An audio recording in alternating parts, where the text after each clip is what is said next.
En effet, Melchisédek, roi de Salem, prêtre du Dieu Très-Haut, vint à la rencontre d'Abraham quand celui-ci rentrait de son expédition contre les rois. Il le bénit, et Abraham lui fit hommage du 10e de tout ce qu'il avait pris.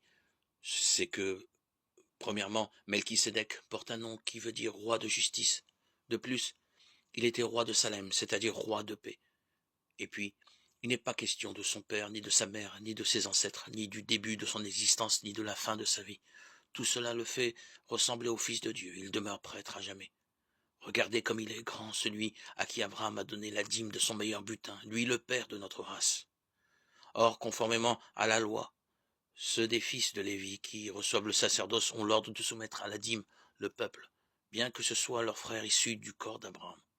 Celui qui n'était pas dans la lignée de leur ancêtre a soumis Abraham à la dîme, et il a béni celui qui possédait les promesses. Or, il est indiscutable que c'est toujours le supérieur qui bénit l'inférieur. D'ordinaire, ceux qui perçoivent la dîme sont des hommes qui meurent, et là, on atteste que c'est quelqu'un qui reste en vie. À travers Abraham, la dîme est perçue, pour ainsi dire, sur Lévi, qui perçoit normalement la dîme, car il était en germe dans le corps de l'aïeul quand Melchisédek vint à la rencontre de celui-ci.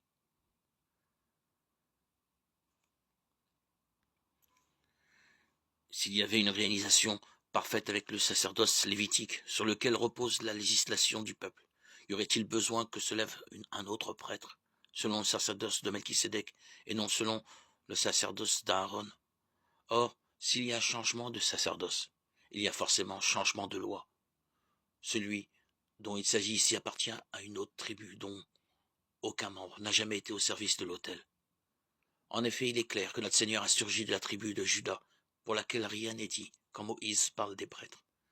Les choses sont encore plus claires si cet autre prêtre se lève à la ressemblance de Melchisédek.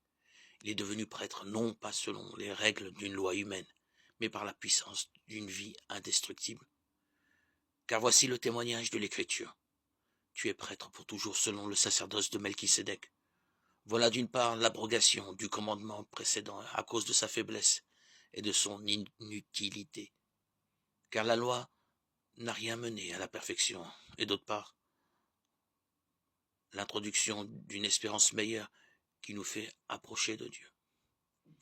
Et tout cela n'est pas arrivé sans un serment, tandis que les prêtres ont été institués sans aucun serment. Celui-là fait objet d'un serment de celui qui lui a dit. Le Seigneur l'a juré dans un serment irrévocable, tu es prêtre pour toujours. C'est bien la preuve que Jésus est devenu le garant d'une alliance meilleure. Dans l'ancienne alliance, un grand nombre de prêtres se sont succédés parce que la mort les empêchait de durer toujours. Jésus, lui, puisqu'il demeure éternellement, possède le sacerdoce qui ne passe pas. C'est pourquoi il est en mesure de sauver d'une manière définitive ceux qui s'avancent vers Dieu grâce à lui, car il vit pour toujours, afin d'intercéder en leur faveur. C'était bien le grand prêtre qu'il nous fallait, saint, sans tache, sans aucune faute, séparé maintenant des pécheurs. Il est désormais plus haut que les cieux. Il n'a pas besoin, comme les autres grands prêtres, d'offrir chaque jour des sacrifices. D'abord pour ses péchés personnels, puis pour ceux du peuple. Cela, il l'a fait une fois pour toutes, en s'offrant lui-même. Dans la loi de Moïse, ce sont des hommes remplis de faiblesse qui sont désignés comme grands prêtres. Mais plus tard, quand Dieu s'engage par serment, il désigne son Fils, qu'il a pour toujours mené à sa perfection. Lettre aux Hébreux 7, 1, 28. En s'offrant lui-même une fois pour toutes, le Christ entre pour toujours dans le sanctuaire du ciel et devient le médiateur de la nouvelle alliance.